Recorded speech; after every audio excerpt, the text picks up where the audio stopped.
ওং অজ্ঞানতিমিধরন্ধস্য জ্ঞানাঞ্জনাশলাকয়া চক্ষুরুন্মিলিतं যেন তস্मै শ্রী গুরুবে নমঃ। শ্রী চৈতন্য মনোভীষ্ট স্থাপিतं যেন ভূতলে স্বয়ং রূপং কদা মহদেব দদাতি স্বপ্নপদান্তিকং। বন্দেহং শ্রীগুরুन् শ্রীযুতপদকমलं শ্রীগুরুবৈষ্ণবং চ শ্রীরূপং সাগ্রজাतं সহগণ রঘুনাথায়तं तं সজীবং সাদ্বৈतं সাবধূतं পরিজনসহিतं কৃষ্ণ চৈতন্য দেবং শ্রী রাধাকৃষ্ণ পাদান সহগণ ললিতা শ্রী বিশাখান্বিতাংশ। নমো বিষ্ণুপাদায় কৃষ্ণপৃষ্ঠায় ভূতলে শ্রীমতে জয় পতাকা স্বামিনীতি নামিনে।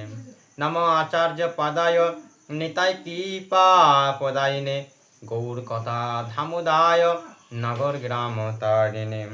নমো বিষ্ণুপদায় কৃষ্ণপৃষ্ঠায় ভূতলে শ্রীমতে ভক্তিবেদান্ত স্বামিনীতি নামিনে।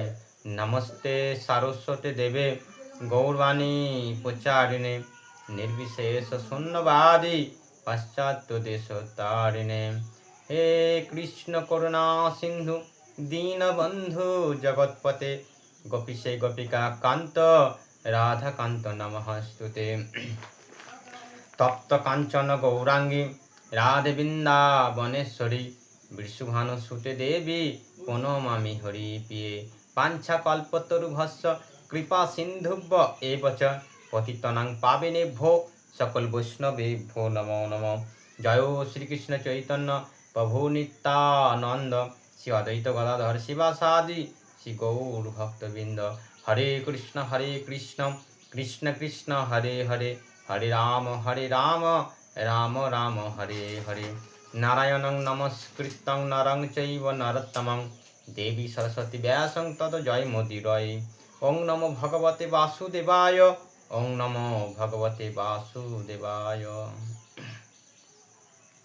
হরি বল। আজকে প্রশ্ন উত্তর টস রাউন্ড। হ্যাঁ, এই প্রশ্ন উত্তর টস রাউন্ডের আজকে ক্লাস হবে। আর অবশ্যই একটা কথা বলবো, আমি যেমন ভিডিও করি না কেন, যদি কোনো অসুবিধা হয় আমাকে কমেন্টে অবশ্যই জানাবেন। আর একটা কথা, আপনারা কি ধরনের ভিডিও চাইছেন অবশ্যই কমেন্টে লিখে দেবেন। প্রভু এই বিষয় নিয়ে ক্লাসটা করুন, প্রভু ওই বিষয় নিয়ে ক্লাস করুন, প্রভু এটা আমার ইচ্ছা, আমি জানতে চাইছি, প্রভু এই বিষয় নিয়ে ক্লাস করুন। আমি সেই বিষয় নিয়ে আপনাদের জন্য অবশ্যই একটা ভিডিও নিয়ে আসবো। তো অবশ্যই আমাকে কমেন্ট করে জানাবেন আপনাদের কি বিষয় নিয়ে ভিডিও করা দরকার, আমি সেই বিষয় নিয়েই বিস্তারিত আলোচনা করব।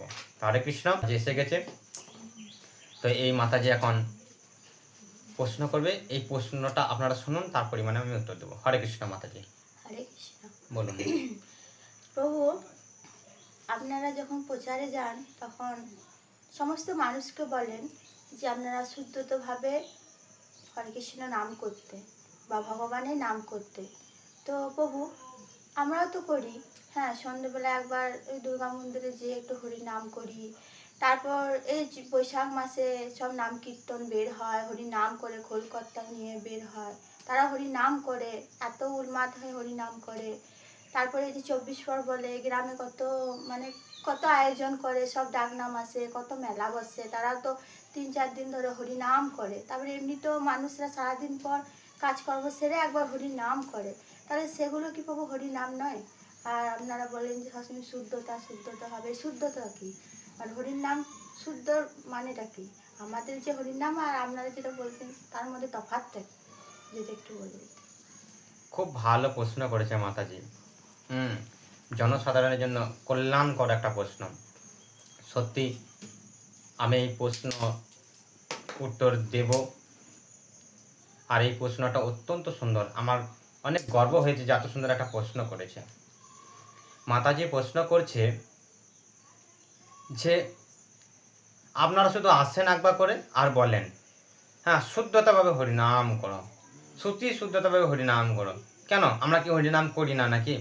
প্রত্যেকদিন গোসাইতলাতে কালীতলাতে কত হরিনাম হয়, আমাদের গ্রামের ছেলেগুলো সব করে ডাকনাম, কি সুন্দর গান, ওনারাও তো হরিনাম করে, সেখানে আমরা শুনি। আমাদের পুত্ররা আত্মীয় স্বজন বর্গগণরা কত হরিনাম করে।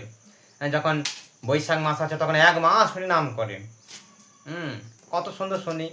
তারপরে 24 পর যখন আসে, 24 পর একটা 24 পর বলে মেলা হয়, কত মেলা বসে। সেখানে আমাদের গ্রামগঞ্জে কত জায়গা থেকে লোকজন এসে কত নাচ গান উলমাত্রা সরে হরিনাম করে। তো গ্রামে হরিনাম হচ্ছে, মেলা অনুষ্ঠানে হরিনাম হচ্ছে। তারপরে কত মানুষ সন্ধ্যে সকাল একবার হা গোবিন্দ হরে কৃষ্ণ বলে তো হরিনাম করছে রে বাবা। হরিনাম তো হরিনাম, আপনাদের হরিনামটা আর আমাদের হরিনামটা কি আলাদা নাকি? হরিনাম হরিনাম। তো আপনারা শুধু এসে বলবেন এরকমভাবে করতে হবে, ওই রকমভাবে করতে হবে, এটা ঠিক নয়, ওটা ঠিক নয়। হ্যাঁ, তো হরিনাম হরিনাম। তো আমার বিষয় এইটুকুই প্রশ্ন ছিল, যদি আপনি কৃপা করে একটু বলে দিতেন। খুব ভালো প্রশ্ন, খুব ভালো প্রশ্ন, জনসাধারণের জন্য 1 নম্বর পারফেক্ট প্রশ্ন। তো আমি উত্তর দেব, অবশ্যই উত্তর দেব। শুনুন, দেখুন, হরিনাম সবাই করে, হরিনাম তো হরিনাম, কিন্তু এই হরিনাম শুধু করলেই হয় না। তো হরিনাম, হ্যাঁ সত্যি হরিনাম, কিন্তু এর মধ্যেও হরিনামের যে মাহাত্ম্য সবাই আর বোঝে না। হরিনাম একটা বিশাল গুণাবলী শক্তি রয়েছে, এই শক্তিটি সবাই উপলব্ধি করতে পারে না। হরিনাম করলেই যে হরিনাম সর্বশ্রেষ্ঠতার মাহাত্ম্যটা আমি বুঝতে পারলাম, বা হরিনামের যে কি গুণ সেটা আমি জানতে পারলাম, সেটা সবাই জানতে পারে না। তো এই মাতাজির এই প্রশ্নের একটা ছোট্ট আমি একটা গল্প বলে আমি এই প্রশ্নের উত্তরটা শেষ করব। তা আপনারাও শ্রবণ করুন। এক শিষ্য, শুনুন, খুব সুন্দর গল্প, মন দিয়ে শুনুন। আমি চেষ্টা করছি আপনাদেরকে খুব সুন্দরভাবে বোঝানোর। মাথায় একটু আওয়াজ কম। এক শিষ্য এক গুরুদেবের কাছে দীক্ষা নিতে গিয়েছে। তো সদ্গুরু সবসময় প্রথমে হরিনাম দীক্ষা দেয়, শিষ্যদেরকে প্রথমে হরিনাম দীক্ষা দেয়। তার উপরে রয়েছে ব্রাহ্মণ দীক্ষা, তার উপরে রয়েছে সন্ন্যাস দীক্ষা। তো এক একটা লেভেল আছে। তো গুরুদেব প্রথমত শিষ্যকে হরিনাম দীক্ষা দেয়। তো উনি হরিনাম দীক্ষা দিয়েছে, হরিনাম দীক্ষা পেয়ে গেছে কর্ণে। হরে কৃষ্ণ কৃষ্ণ কৃষ্ণ হরে হরে, হরে রাম রাম রাম হরে হরে। তুমি এই নাম জপ করো, বিশাল মূল্যবান জিনিস তোমাকে দিয়েছি, যত্ন সহকারে তুমি হরিনাম জপ করো। শিষ্য শুনে নিয়েছে, হরিনাম পেয়েছি, বেশ। গুরুদেবের কাছ থেকে তিনি আনন্দ করতে করতে হরিনাম করতে করতে বাড়ি আসছেন। হরে কৃষ্ণ কৃষ্ণ কৃষ্ণ হরে হরে, হরে রাম রাম রাম হরে হরে। উনি পথ দিয়ে যখন হেঁটে যাচ্ছেন, দেখছেন ধোপা কাপড় কাচছে, উনিও হরিনাম করছে। এই কাছাকাছি হরে কৃষ্ণ কৃষ্ণ কৃষ্ণ হরে হরে, হরে রাম কাপড় কাচছে, গান ওই হরিনাম করছে। উনি বললেন, কি ব্যাপার? আমাকে তো গুরুদেব বলল যে এটা দামি, অত্যন্ত গোপন একটা নাম, তুমি যত্ন সহকারে জপ করবে, হরিনাম করবে। কিন্তু এতই মূল্যবান জিনিস বলছে গুরুদেব, আমাকে গোপন করে করতে বলছে। তো একটা ধোপাও তো হরিনাম করছে বাবা, তাহলে কেমন মূল্যবান জিনিস? আমি তো কিছু করি। তা করতে করতে এক জেলে আসে একটা জাল কাঁধে নিয়ে। হরে কৃষ্ণ কৃষ্ণ কৃষ্ণ হরে হরে, হরে রাম রাম রাম হরে হরে। মাছ ধরতে যাবো আজকে, মাছ পাবো। হরে কৃষ্ণ জানে ওনার কাজ হয়ে পেরিয়ে গেছে। একটা জেলেও তো হরিনাম করছে। তা করতে করতে উনি পেরিয়ে গেলেন। আর কিছু দূর গিয়ে একটা গ্রামে দেখছে কয়েকটা বাচ্চা খেলাধুলো করছে, হরে কৃষ্ণ মহানাম। এই বাচ্চারা দেখবেন বাজায়, ঘটি বাটি যা পায় বাজায়, কৃষ্ণ কৃষ্ণ কৃষ্ণ হরে কৃষ্ণ কৃষ্ণ কৃষ্ণ যে কোনো গান। কত রকম ডাক নাম সুরের কত গান রয়েছে, হয়তো করছে, হরিনাম করছে। উনি কিন্তু শুনেছেন বাচ্চারাও হরিনাম করছে, একটা জেলে হরিনাম করছে, একটা ধোপাও হরিনাম করছে। তাহলে গুরুদেব আমাকে আবার কি নাম দিল, সবাই যদি তো হরিনাম করছে, তাহলে এর আবার কি মাহাত্ম্য মূল্যবান রয়েছে, সবাই তো করছে। উনি মনে মনে সন্দেহ জাগলো, না আমি গুরুদেবকে গিয়ে প্রশ্নটা করতেই হবে, করতেই হবে আমাকে। উনি তুরন্ত আবার ব্যাক পেছন ফিরে যাচ্ছেন, সোজা গিয়ে গুরুদেবকে বললেন, গুরুদেব দণ্ডবোধ প্রণাম। কি ব্যাপার শিষ্য, তুমি আবার আমার কাছে কোনো কিছু কৌতূহল আছে কি নাকি? তো শিষ্য বলল, গুরুদেব আমার একটা জিনিস আপনার কাছে জানার খুব দরকার ছিল। হ্যাঁ অবশ্যই। গুরুদেব আপনি বললেন যে এই হরিনাম অত্যন্ত মূল্যবান জিনিস, অত্যন্ত দামি জিনিস, অত্যন্ত গোপন জিনিস। তো আমাকে যে হরিনাম দিলেন, যে হরিনাম তো সবাই করছে, দেখলাম রাস্তায় গিয়ে একটা ধোপাও দেখি কাপড় কাছে হরিনাম করছে, একটা জেলে জাল নিয়ে আসে তার মুখেও দেখি হরিনাম করছে, আবার বাচ্চাগুলো খেলাধুলো করছে দেখছি সেও হরিনাম করছে। তাহলে এটা কেমন হলো? হ্যাঁ আমি তো কিছু বুঝতে পারলাম না। গুরুদেব বললেন, এনাকে হরিনামের মাহাত্ম্য বা এর যে কত মূল্যবান জিনিস সেটা বোঝাতে হবে। সৎ গুরু ছিলেন, উনিও ঠিক একবারে জায়গা অনুপাতে প্রশ্নের উত্তর বলছে, এক মিনিট তুমি দাঁড়াও। ওনার ঘর থেকে একটা দামি মূল্যবান, মাতাজি এক মিনিট একটু ক্লাস হচ্ছে না, একটু পরে করলে কেমন হতো, দামি মূল্যবান একটা পাথর ওনাকে বের করে দিয়েছে, যে পাথরটা মোটামুটি 5-7 লাখ টাকা দাম, এমন একটা পাথর ওনাকে এনে দিয়েছে। বলছে এই পাথরটা তোমাকে দিলাম, অত্যন্ত মূল্যবান, তুমি ওনাদেরকে গিয়ে এই পাথরটার ব্যাপারে জিজ্ঞাসা করবে। শিষ্য গুরুদেব কথা অনুপাতে তিনি গিয়েছেন, প্রথমে ধোপাকে দিয়েছে, এই পাথরটা দেখুন তো কীরকম কি আপনার কাছে কাজে লাগতে পারে।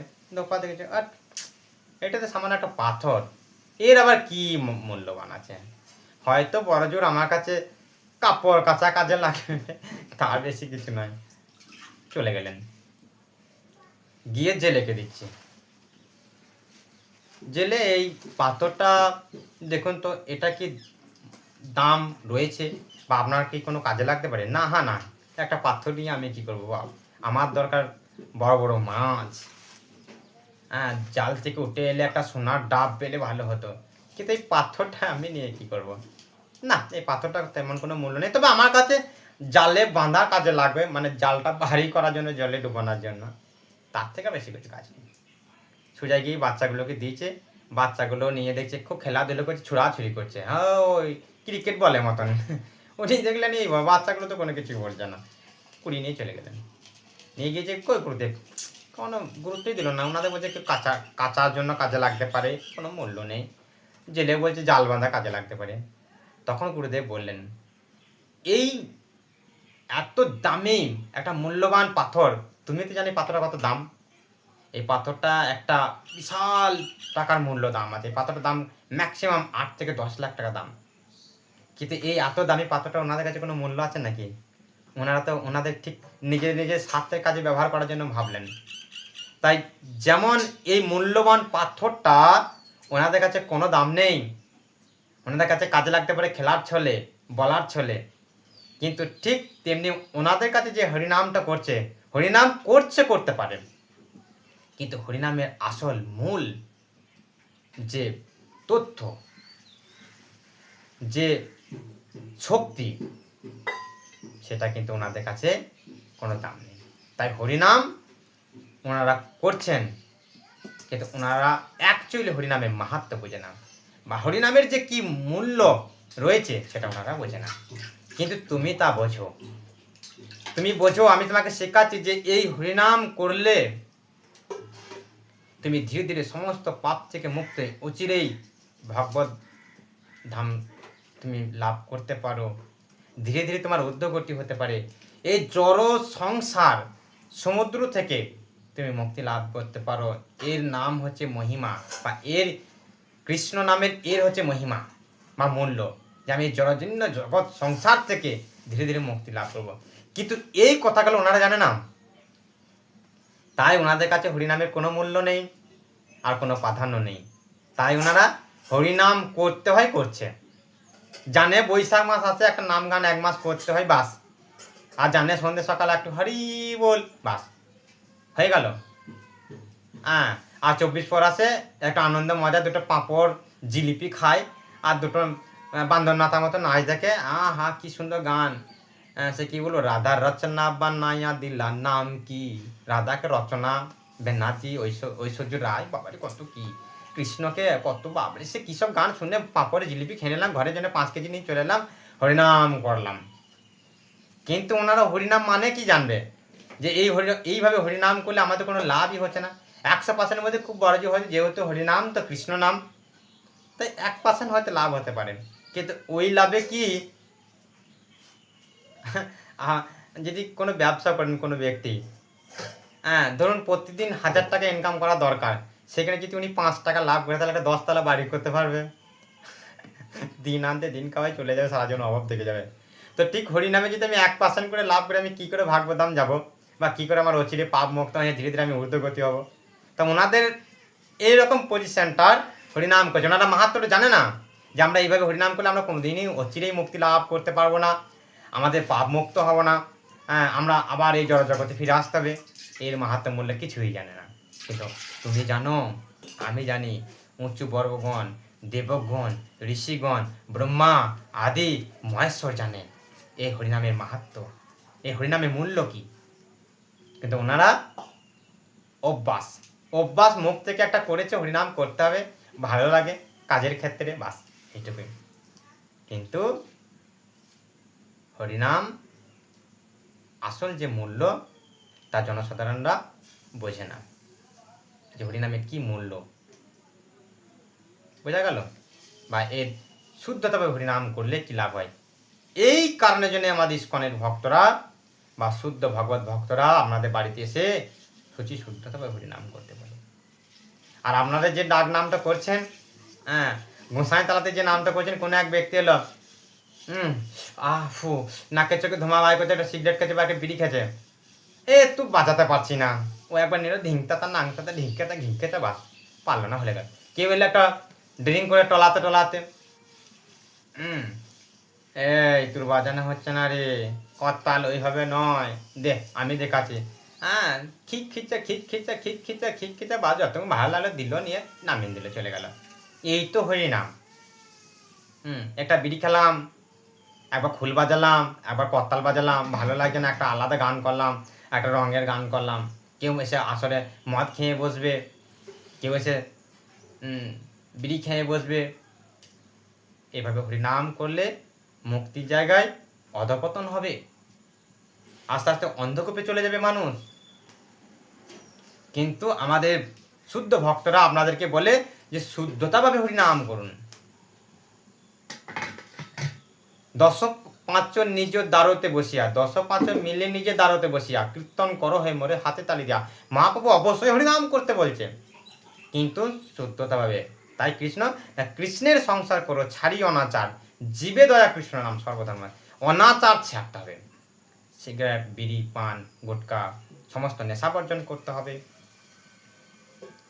আমিষ আহার ত্যাগ করতে হবে, শুদ্ধতাভাবে হরিনাম করতে হবে। হ্যাঁ না এদিকে হরিনামও করবো, এদিকে মাছ মাংস খাবো, তাহলে কি হলো, নাম অপরাধ হয়ে গেল। একদিকে হরিনাম করবো, একদিকে মানে পাপ করতেই থাকবো, হরিনাম করতে থাকবো। আমি জানি যে হরিনাম করলেই তো বাবা পাপ চলে যাবে, না, জঘন্যত অপরাধ এটা। অনেকজন ব্যক্তি বলে তুলসী মালা পরে দেহত্যাগ করলে যমলোকে যেতে হয় না। তাই অনেকজন তুলসী, যারা সুসাইড করবার জন্য ইচ্ছা করছে, তারা একটা তুলসী মালা পরে নেই। নিয়ে আসরে 2টো তুলসী মালা আমি গলাতে জড়িয়ে নিই, আর আমার ঘরে ধিৎকার লেগেছে, বকাবকি করেছে, আজ সুসাইড করে দেবো। জমালো এসে দেখতে হচ্ছে না, তুলসী মালা পরে নিয়ে ফাঁসি নিয়ে ঝুলিয়ে দিলাম দেখ কাছে, অপরাধ। এটা হচ্ছে জঘন্য অপরাধ। এর থেকে আপনি আরো নরকের অন্ধকূপে, নরকে কীটের থেকে আপনি অদম হয়ে যাবেন। বোঝা গেল? তো হরিনাম সবাই করতে পারে, একটা ভক্তও করতে পারে, একটা অভক্তও করতে পারে, কিন্তু হরিনামের যে মূল্য তা কেবল ভক্তরাই বুঝে,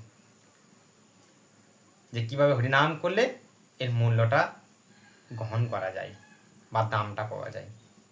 তাই এইটুকুই মাতাজির একটা প্রশ্ন আমি চেষ্টা করলাম দেবার। যদি কোনো অপরাধ করে থাকে, এই প্রশ্নের উত্তরটা যেটা দিলাম যদি ভুলে থাকে আমাকে ক্ষমা করবেন।